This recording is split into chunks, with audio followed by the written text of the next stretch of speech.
already familiar with this paragraph, but I'll read it. Imagine that you are an employee of the company whose case you've been studying. You're at a meeting in which people are discussing the issue. However, no one has brought up ethics. There's a pause in the conversation. You have 90 seconds in which to convince the other people at the meeting that there are ethical issues that need to be addressed. You don't have to argue for a solution. You just need them to see that there are serious ethical issues here. One member of the team will do this, though. You know that. Okay. Do you have any questions about? Just for clarity, so will I be getting any cue when you're starting the timer, or like whenever I start, you start the timer? I will start the time when you start speaking. In other words, you're in control of the start moment. Okay. I won't press the start button on my phone here, which I'm using for timekeeping, until you begin. So there won't be any loss of anything. Does that sound okay to you? Yes. Sounds good. So, Sabrina, are we ready from a technical consultant point of view?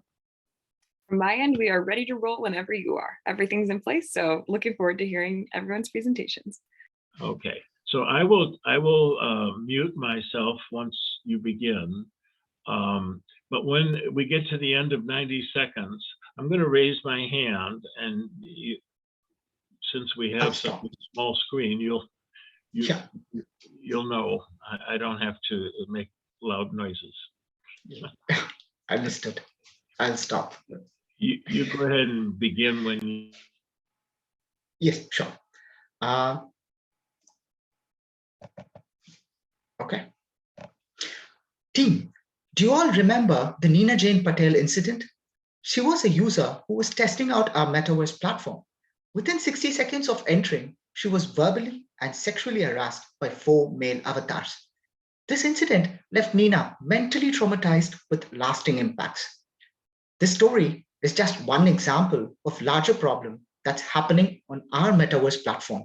And we all know there could be others, from cyberbullying, harassment, child abuse, and I could go on.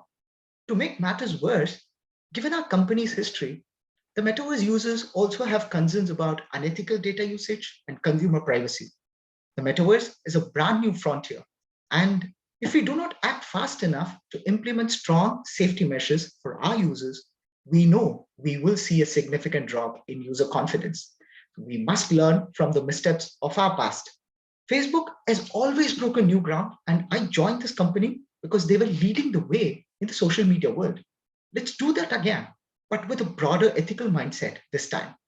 By working together, we have the opportunity to turn this around and create a safe, immersive space where every user is comfortable and never has to go through traumatic experiences like Nina went through.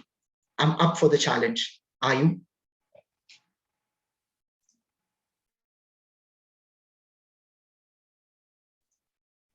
Well done. You have six seconds left. Okay. And thank you very much. I'm going to reset the clock. And I'll give some feedback after both of you have had your say. And I will start the timer as soon as Alex begins speaking. Thank you. Just take a sip of water. Okay. With respect, we're all missing something here. The monitoring we're doing is stripping people of their privacy. This is not only a huge ethical problem, it's also a huge risk for Amazon. Whether our employees are working from home, on the warehouse floor, or driving trucks, we are tracking our people by the second. We know who they talk to, when and where they take their breaks, and even how often they blink and yawn. And we don't even need to tell them that we're watching them.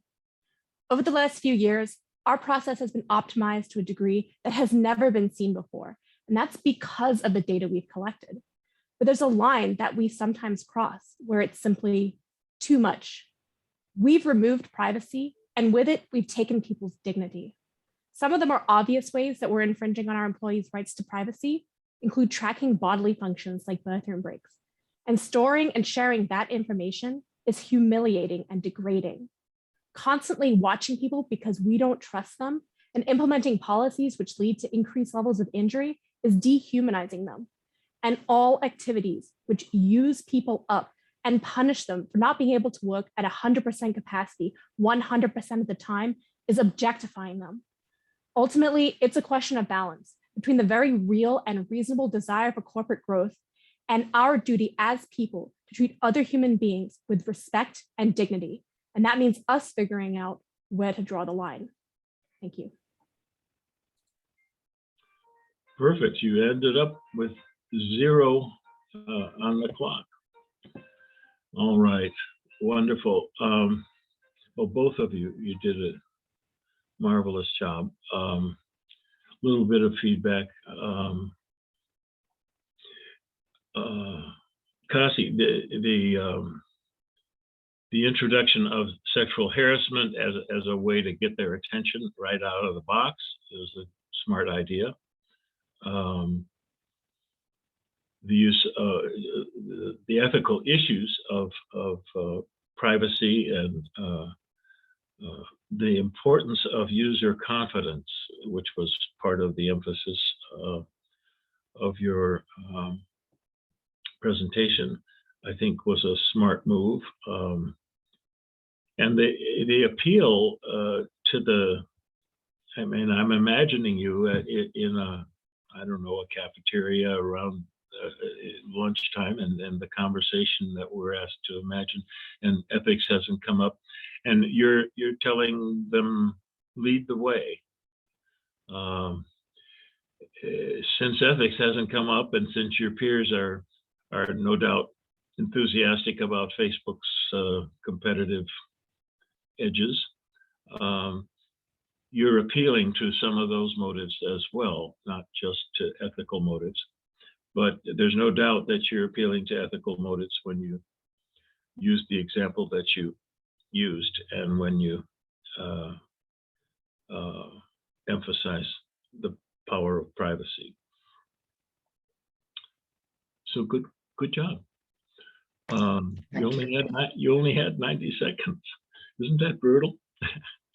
But you know, it's often real life. So that there's a certain realism about this part of the exercise. Now, Alex,